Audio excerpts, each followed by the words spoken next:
Alright, this is probably the last video of this section, right? This is your exam standard questions, and as well as the questions I'll be posting from the textbook, over the weekend I will be posting some questions for you to do which are taken from old exam papers, both on the Pythagoras type question and also on the volumes, more like composite volumes. So this is an exam level question.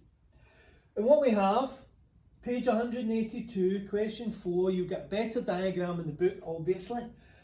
This is a cone on top of a cylinder, which is on top of a hemisphere. So it's kind of spelled out to you what you're expected to do. You've got to work out the volume of the cone, the volume of the cylinder, the volume of the hemisphere. But the problem is, like a lot of these questions, the numbers are all jumbled up. The numbers that you're given are not the numbers you have to use. You have to do a little bit of thinking here. So let's see what we've got. The most obvious thing to start with is the hemisphere, which looks more like a bowl of cereal without the cereal in it, so that would be called a bowl then. And then what we have here is that this is 16. So if that's 16, then the radius is going to be 8. Now remember, the radius is what we need, but also what's really important about a hemisphere is the radius doesn't just go that way, it also goes that way.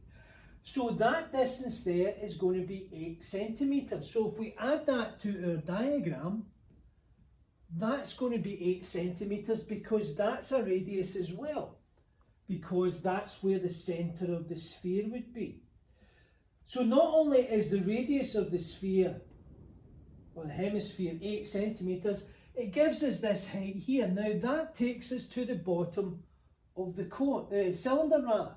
Now we also know that the top of the cylinder is 15 centimetres from the bottom.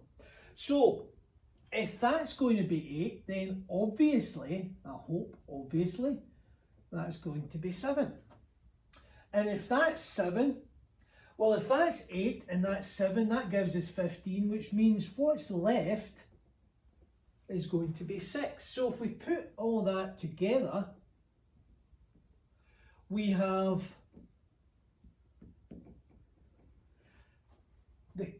the cylinder has a height of 7 centimetres.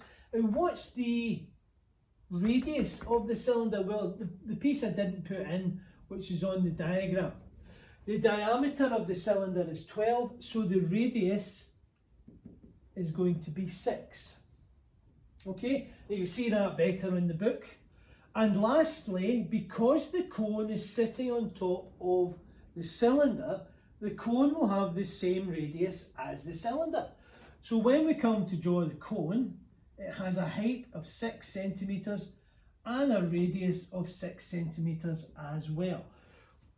Now after that, the question's easy because it's just use the formula, but look at the amount of thinking that goes into putting all that together. That's what this section is all about. You're going to have to read the question carefully and not just throw the numbers in any direction you want. Don't half things. It's all about, I know that's 8 and I know that's 15, so that's a subtraction. I know that's 15, I know that's 21, so that's another subtraction to get that answer.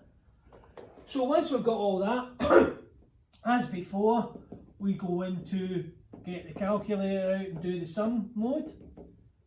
So that will be 4 times 3.14 times the radius is 8, so that's going to be 8 cubed divided by 2. And when we do all of that, I'll need to check this because I can't work that one out in my head. That comes out as 3215.4 square centimetres. So for the cylinder, the volume is going to be pi r squared h. So that's going to be 3.14 times 6 squared times 7.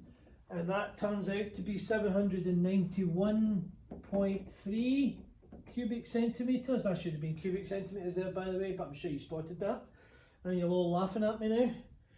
And lastly, The volume of a cone is pi r squared h divided by 3. So we're going to do 3.14 times 6 squared times 6 divided by 3. So when we do all of that, we get 226.1. Now, as I've said before, make sure you do these calculations yourself. Check that you're getting the same answers as me. Check that you know what you're supposed to be doing. Don't just watch. You've been watching me for years, some of you. Do you know because you watch me? No, you don't. You only learn when you do it yourself. So don't just watch me and think you know how to do it. Do it. Okay, and then of course we want to get the total volume. So the total volume, we add those three numbers together, and I'm not going to write it down, but it is on the note, and we get 4232.8 cubic centimetres. Okay, and there'll be more questions posted after this online to make sure that you get plenty of practice. Now, it's entirely up to you how much you do, because of course we can't police you, but it is your future, it's your exam that you need to get through. We don't know what's going to happen, but we do need to get lots of evidence for you. Practice. Okay? Practice. And don't kid yourself on.